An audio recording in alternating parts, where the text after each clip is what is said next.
Babe, I don't want putus with you, please. Gak mau. Kamu lo malu-maluin. Ngomong kok pakai bahasa kentut gitu kata teman-teman. Bahasa kentut you say? It's modern. Kamu kampungan sih. Dono bahasa cool kayak gini. Kan? Kamu ngomong apapun, aku dengernya cuma prat aja dari mulutmu. Udah kamu diem. Aku mau putus kalau kamu masih ngomong kayak kentut gitu. Kentut?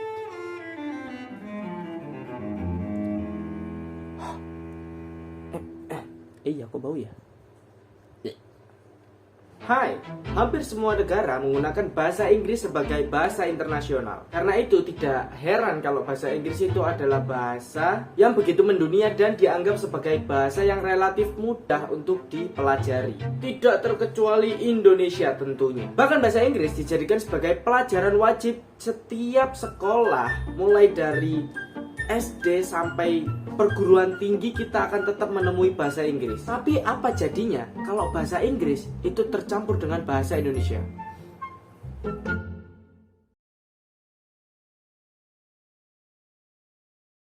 Membahas tentang bahasa yang tercampur-campur gini, kita dapat melihat beberapa negara yang melakukan hal yang serupa. Contohnya yaitu adalah negara tetangga kita, yaitu negara Malaysia. Hal ini banyak disebabkan oleh beberapa faktor. Salah satunya adalah serapan kata dalam bahasa Melayu yang umum digunakan banyak dipengaruhi oleh bahasa Inggris. Dan mengingat negara Malaysia itu dulu pernah dijajah oleh Inggris dan meninggalkan pengaruh dalam kebahasaan. Lalu bagaimana dengan Indonesia? Indonesia sendiri tidak ada catatan dijajah oleh Inggris.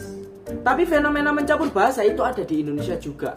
Ternyata fenomena ini baru terjadi atau udah lama terjadi, khususnya di daerah Jakarta Selatan.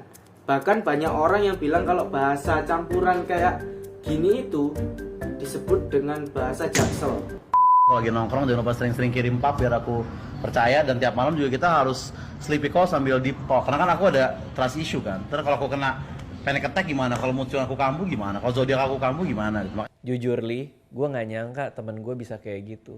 Padahal jujur Li, gue anggap dia tuh udah kayak teman sendiri. Oke, sekarang sedikit itu namanya low key, sebenarnya itu jujur Li dan gak mau bagi-bagi itu namanya gatekeeping. Pendiam atau culun sekarang namanya introvert atau socially awkward. Sedangkan orang yang gaul dan banyak teman sekarang namanya extrovert atau social butterfly. Mengapa Jaksel? Kenapa kok bukan Jaktim atau Jakbar? Sebenarnya model penggunaan bahasa seperti itu gak hanya ada di Jakarta Selatan, tapi juga ada di bagian Jakarta lain, atau bahkan di luar Jakarta seperti Surabaya contohnya. Meskipun kalau di Surabaya itu jarang ada sih, karena kalau di Surabaya itu ngomongnya cuan.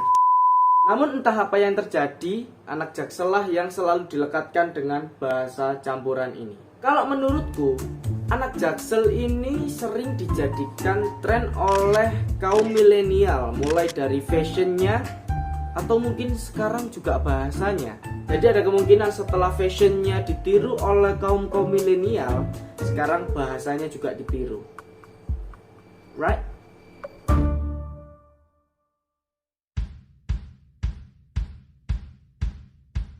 Pertama, ingin berbeda.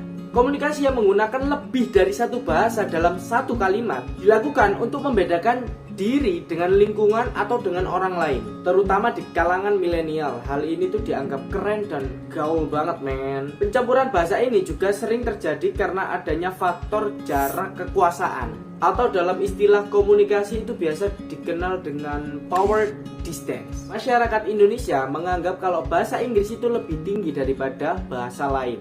Ketiga, terbawa lingkungan pertemanan alias circle. Pada saat orang melakukan sosialisasi, pasti akan membawa beberapa perubahan. Milenial menjadi sangat cepat dalam mendapatkan perubahan itu dikarenakan di umur-umur segitu itu milenial sedang mencari jati dirinya. Ketika mereka mungkin terbiasa dengan bahasa temannya, lalu mulai mencoba mencampur-campur bahasa yang digunakan. Rasanya kalau nggak pakai bahasa Jaksel itu kayak gimana gitu.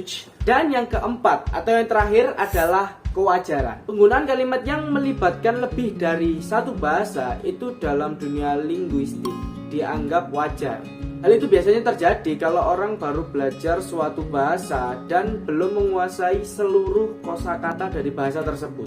Contohnya dalam pembelajaran bahasa asing, aku masih kadang pakai bahasa Indonesia kalau aku nggak tahu kosakatanya. Kayak contoh aku ngomong yesterday I makan donut. Makan aku nggak tahu bahasa Inggrisnya, aku pakai makan. Kok jadi jaksel ya? Ya intinya gitulah. Aku itu belajar bahasa tapi aku nggak paham semua kosakatanya. Jadi ada beberapa kata yang aku masih pakai bahasa Indonesia. Namun kita sebagai milenial itu bisa berbahasa Inggris adalah sebuah nilai lebih. Tapi jangan sampai merusak bahasa Indonesia itu sendiri. Jangan sampai karena kebiasaan nyampur-nyampurin bahasa Inggris dengan bahasa Indonesia kita malah tergerus dan terlupakan. And thank you very much for watching this video from the beginning until the end. Nah, itu satu kalimat yang Inggris semua, gak dicampur-campur kan? Komentar di bawah untuk diskusi atau pembenaran sesuatu yang ada di dalam video ini. Atau kalian bisa komen saran video selanjutnya enaknya bahas apa ya. Dan like video ini kalau kalian suka, dislike kalau nggak suka.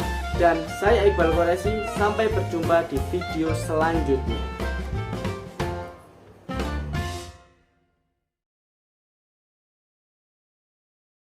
Which is literally, basically, TikTok. Done. Yet. Flip.